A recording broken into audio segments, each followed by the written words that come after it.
finally breaking ground on the streetcar project. Making the cut, Las Vegas and Cincinnati out, Kansas City in. Plus, why so much fuss over a Hy-Vee store in Leawood? And why is the nation's highest court intervening in Missouri executions?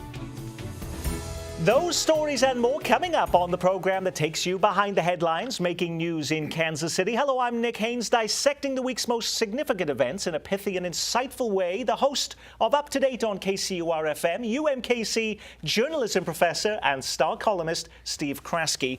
From the Call newspaper, reporter Eric Wesson is with us. From behind the microphone at News Radio 98.1 FM KMBZ, Scott Parks.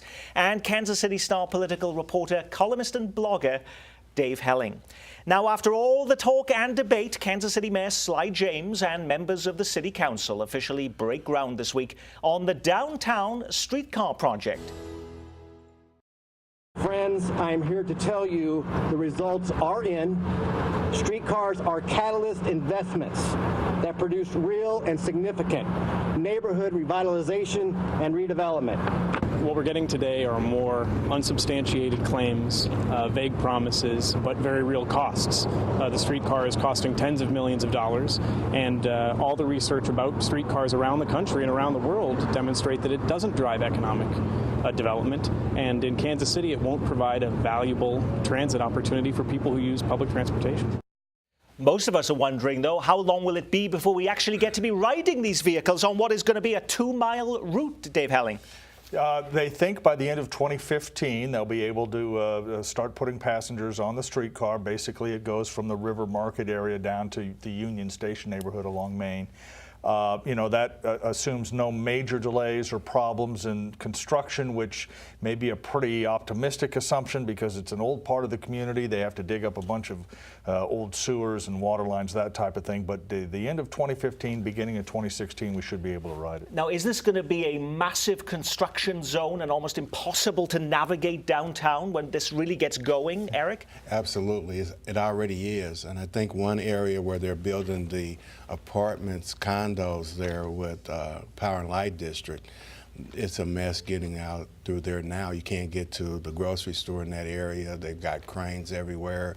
I don't think there's a street you can actually go all the way through downtown without some kind of construction, which is good for the economy, but at what cost? Steve. Can I hop on my horse for a moment? This is such an interesting moment for our community, I think. How many years have we spent debating mass transit in this community? Suddenly we're moving ahead. Whether you're for the streetcar or against it, you can make great arguments either way. It just strikes me as, voters clamor for leadership. Well, we're seeing an example of it right now. Again, whether you're for or against, Mayor Sly James has said, we're going this way with this project. We're going to do it. And by George, we are. We'll see what happens in the fall with the vote on the second leg. A very tough decision for this community. But folks, this is leadership. It's playing out right now. We've made a decision on where we're going, and the mayor's leading the charge. So we get all the construction crews there, Scott. We've got the bulldozers. They're pulling up all of downtown, and we still have, as we just saw at the beginning, the critics there saying this is a bad idea. Well, and I can somewhat sympathize with them. I used to be one of them. My tide is slowly turning in favor of this project. That's a news development, too.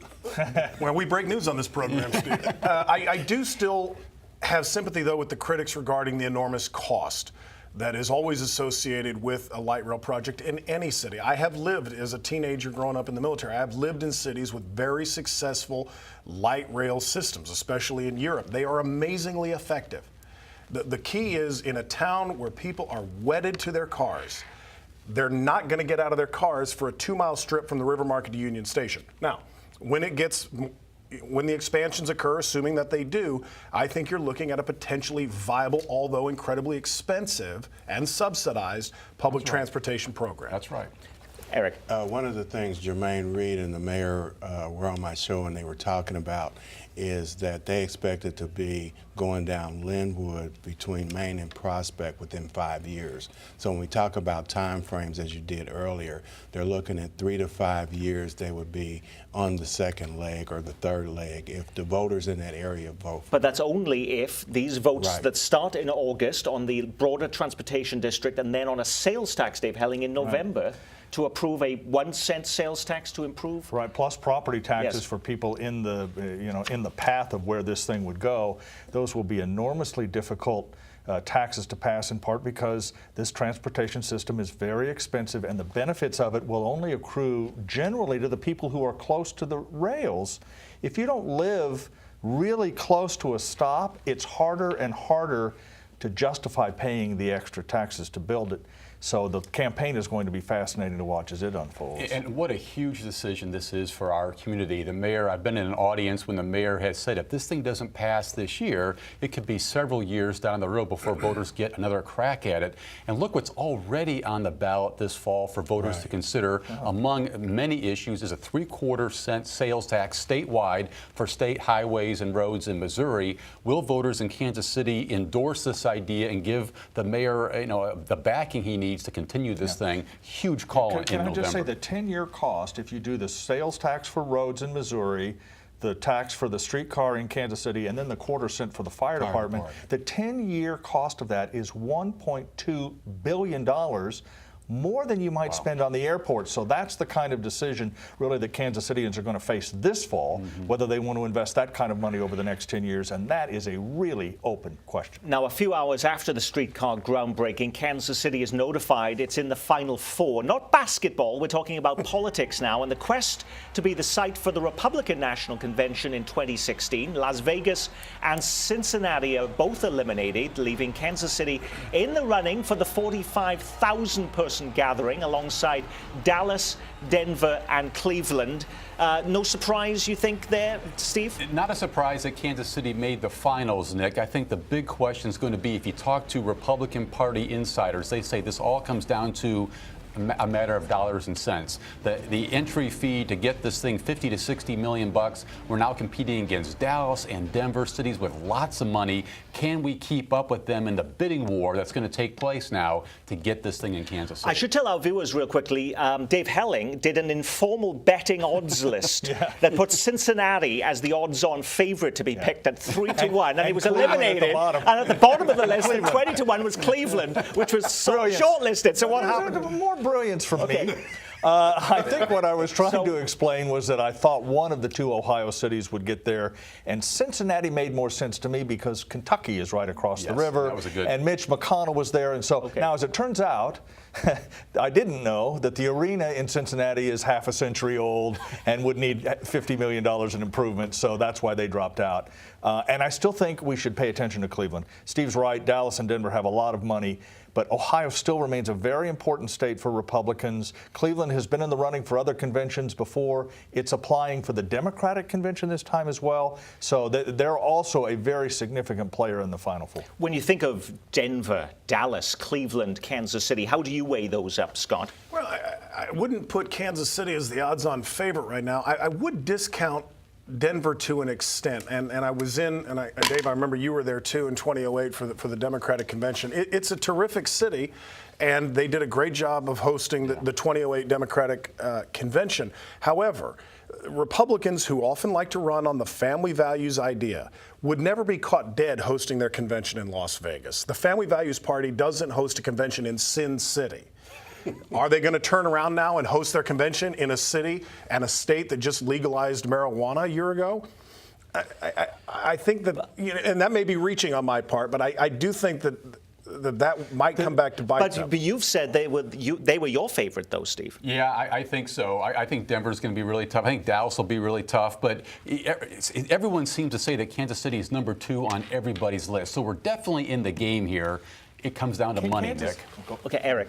Yeah, and I would agree with what my colleagues have already said, and I think Kansas City is centrally located, the heart of America. People can get here easily. I, too, went to the Democratic Convention in Denver in 2008. One of the great things about it was transportation, because I could get from my hotel to the football stadium on a light rail system. Yeah, well, Dave just said that the light rail would be available downtown by the end of next year, and this convention wouldn't be until 2016, so we'd have streetcars. Yes, but we have to be very careful.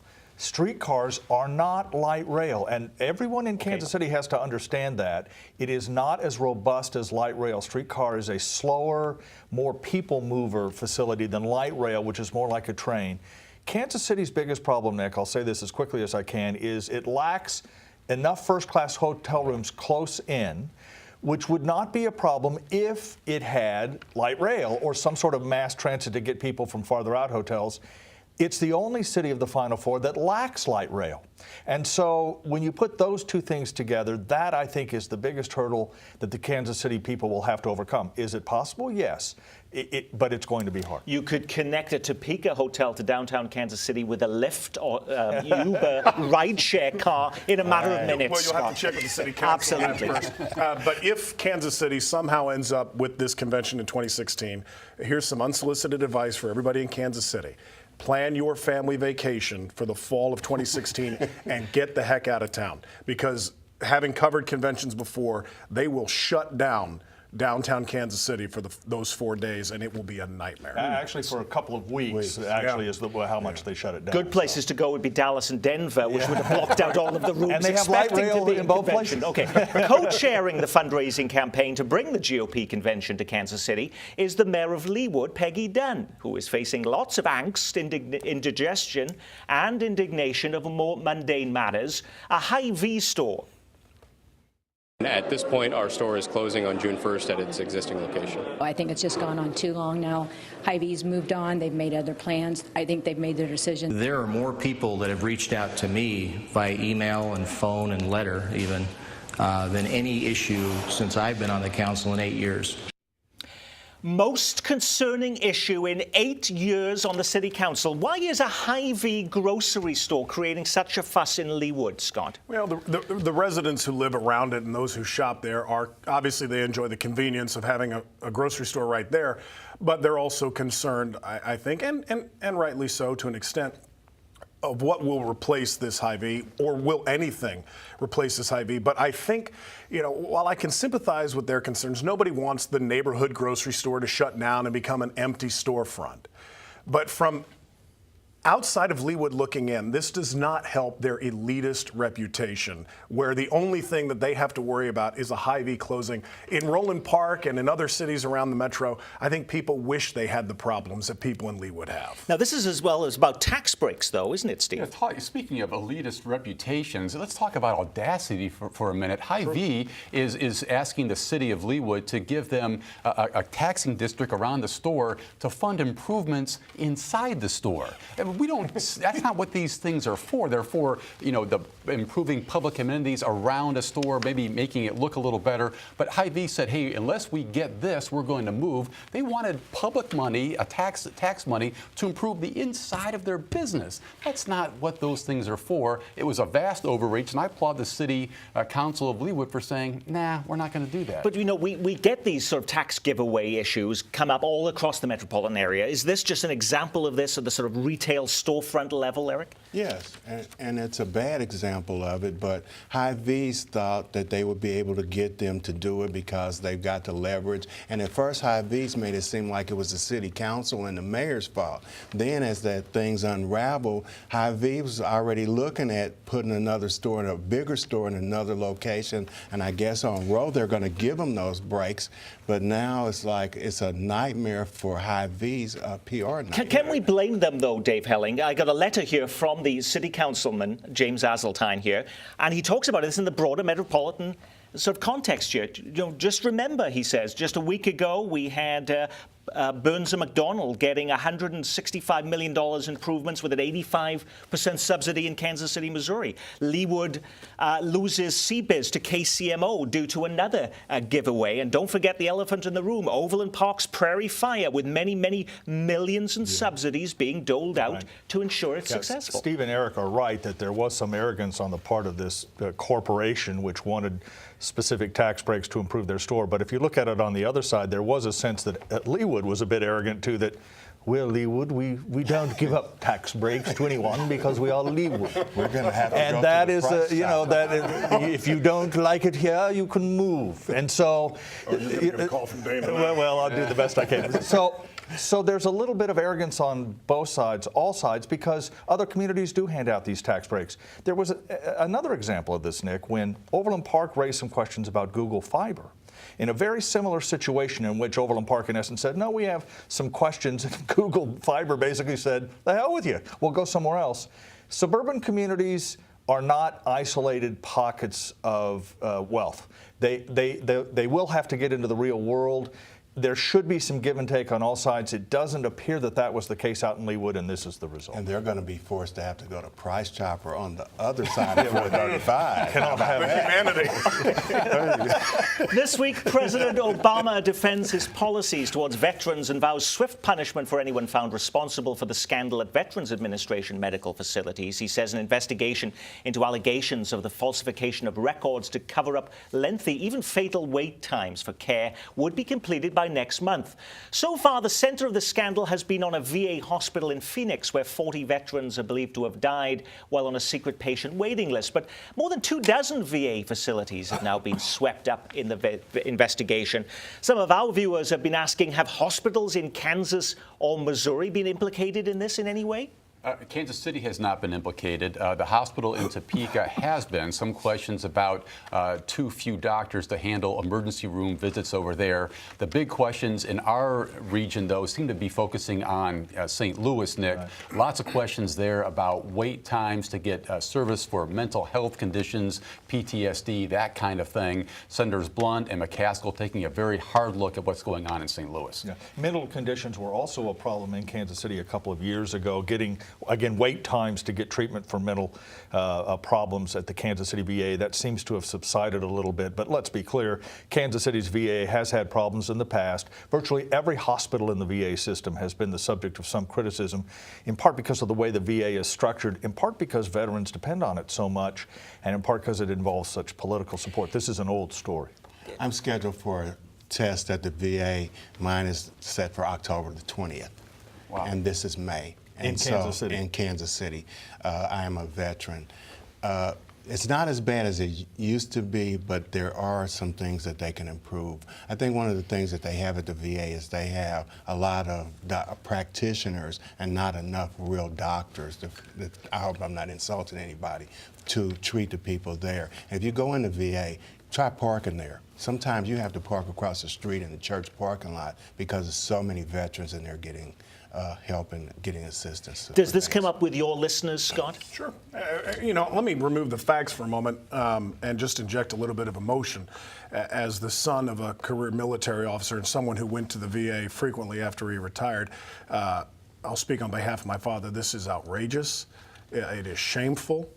And to think of the sacrifice that many of these people do for us, and then they come home and get treated like this, is an embarrassment. And this is not a new problem. There'll be the Rush Limbaughs of the world will tell you, this is Obama's fault or whatever, and he set out to change it. This is a decades-long problem. It goes back to the 70s. Some would even argue into the 60s and before that. And the fact that we haven't been able, as a nation, to treat our veterans both with mental and medical help better is an absolute black eye on the Veterans Administration. Here. Interesting moment spinning out of this controversy, Nick. Senator Roy Blunt of Missouri is beginning a statewide tour to talk about mental health issues for our veterans, mental health issues in general, as a way to continue to destigmatize that condition. Really, kudos to him for doing that. He recognizes the issue, and he's obviously keeping an eye very closely on the St. Louis situation, but he wants to really begin talking about mental health and what we have to do to prevent some of the mass shootings we've had in our society and other things like that. Yeah. Just quickly, the easy way to fix the problems in the Veterans Administration system is simply to abolish hospitals, VA hospitals, and in essence tell veterans, go get your care, we'll pay for it, we'll find a private doctor, go to a private hospital just like everyone else, and we'll pay the cost. But that faces political opposition, obviously, because some senators, congressmen don't want to lose the VA hospital in their district or state. But veterans don't really like that either. For all the problems in the VA hospital system, veterans like the idea that there is a hospital in their community for them and for other veterans, and they like being treated with other veterans. And so for all of the problems in access, quality, not enough doctors, there are some powerful forces that want to keep the system intact, and that's one of the reasons we still have these problems. Missouri voters will have an unusually large number of ballot questions to decide when they go to vote later this year. In fact, the most in 16 years. Lawmakers approved sending 8 issues to voters, including 6 proposed constitutional amendments. The most prominent measure is a 3/4-cent sales tax hike that Steve just mentioned for highways. It would be the largest tax increase in Missouri history. Another proposal would create a right to farm in Missouri, while yet another would strengthen the rights of Missourians to keep and bear arms.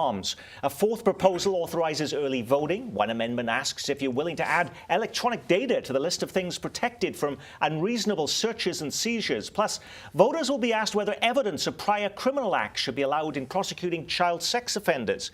Other measures approved for the ballot include authorizing a new lottery game benefiting state veterans' homes and a proposal to give lawmakers new powers to override gubernatorial budget cuts.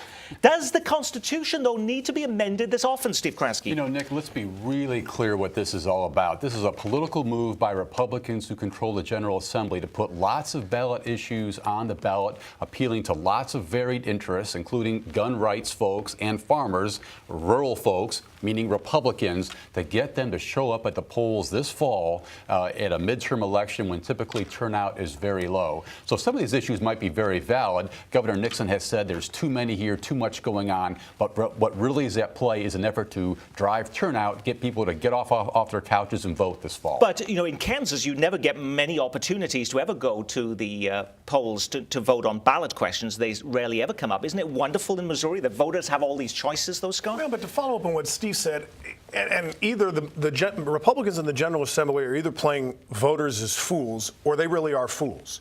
I didn't realize the right to farm in the state of Missouri was under attack. Yeah. That's my point. Yeah, and so, yes, it's simply a ploy. But then we wonder why voters sometimes, or non-voters, are so frustrated with the system. To go into a polling booth and have to read through all of these amendments. And then you've got the judges who you don't even recognize their names, and some of these other local politicians who you kind of recognize their names, but you don't know who they are or anything they believe in. And then we wonder why voters get disenfranchised. Exhibit A is in Missouri. Isn't it good to have all these choices, though, that allow the people to make these decisions, It Eric? sounds good, but like Parks just said, who wants to stand there in the booth and read all of these things? And for people in the urban core, none of these things really pertain except for the tax increase with the highway. Gun rights, gun bills, that kind of thing, the right to farm. Who cares if they have that? But the bottom line is it's a disconnect, and it's too much. It's overwhelming for voters to have to, for us in the media to have to explain it, and then for people to have to go into the poll and read what all that nonsense is. Yeah. Just to be a little contrarian here, one of the reasons you have so many issues on the ballot in Missouri is because you have an initiative process where you can gather petition signatures and put something on the ballot outside of the legislative process. But these are lawmakers doing it. Yes, well, to some degree. Some of these are prompted either by petition efforts or actually the result of petition efforts. And there is a culture in Missouri of referenda on important public issues, in part because you have an initiative process. In Kansas, you don't have that at all. The downside of sort of cleaning up the ballot is Kansans seem somewhat disconnected from their government, that they don't have any say whatsoever in what the legislature or the governor does. So in that sense, you know, be careful what you wish for. You could eliminate that in Missouri and clean up the ballot, but at an expense of people feeling like they have a role to play. The United States Supreme Court intervenes this week to prevent a Missouri death row inmate from being executed as planned. The legal ruling allows doctors to determine whether Russell Bucklew would suffer extreme pain during his lethal injection due to a birth defect that affects his veins. He would have been the first person put to death in the U.S. since a botched execution in Oklahoma last month. Does this U.S. Supreme Court intervention affect, though, the future of executions in Missouri? Steve? You know, not directly here at this point, Nick, but all of this is raising questions across the country as to what's the right way to put folks to death. Whoever would have thought that putting people to death could be so complicated, but that's exactly where we are right now. But we have states now who are putting holds on the death penalty because of all of these issues about the drugs that are being used and about all of these problems with botched executions.